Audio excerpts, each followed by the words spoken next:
1987 میں ایک بہت بڑا حادثہ ہوا. حادثے میں حضرت علامہ احسان اللہ ظہیر شہید چلے گئے اور ان کے بعد قیادت پروفیسر ساجد میر کو سونپی گئی.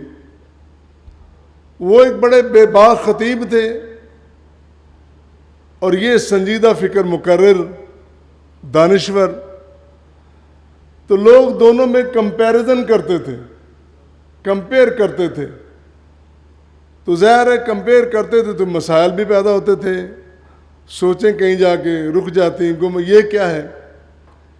لیکن پھر ایسا ہوا، کچھ وقت لگا کہ پروفیسر ساجد میر نے لوگوں کے دلوں میں وہ جگہ بنائی کہ شاید تاریخ میں ایسی کوئی شخصیات اور ملتی ہوں، اور آپ سب اس کے شاہد ہیں.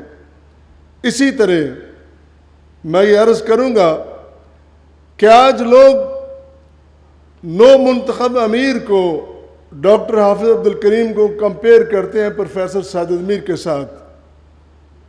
لیکن میرے بھائی ذرا چلیں تو صحیح، دیکھیں تو صحیح. اس شخص نے اس عظیم قائد کی چھتری تلے 20-22 سال گزارے ہیں اور تربیت پائی ہے. تو یہی کہوں گا کہ انشاءاللہ آپ کو مایوس نہیں کریں گے. ذرا چلنے تو دیکھیں ذرا. انشاءاللہ جماعت کو ایک نئی جہت دیں گے، نئے قائد، نئے لیڈر جناب ڈاکٹر حافظ عبد الکریم.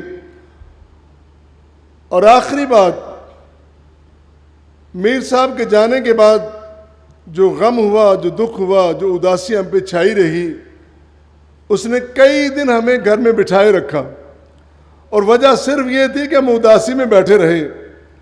لیکن کارکن یہ بات یاد رکھیں، ہم اللہ کے فضل و کرم سے میدان میں نکلے ہیں اور جماعت کو مستحکم کرنے کے لیے آج بھی ماضی کی طرح ہمیں کوئی بھی قربانی دینی پڑی تو ہم دیں گے اور بالکل اسے گریز نہیں کریں گے انشاءاللہ.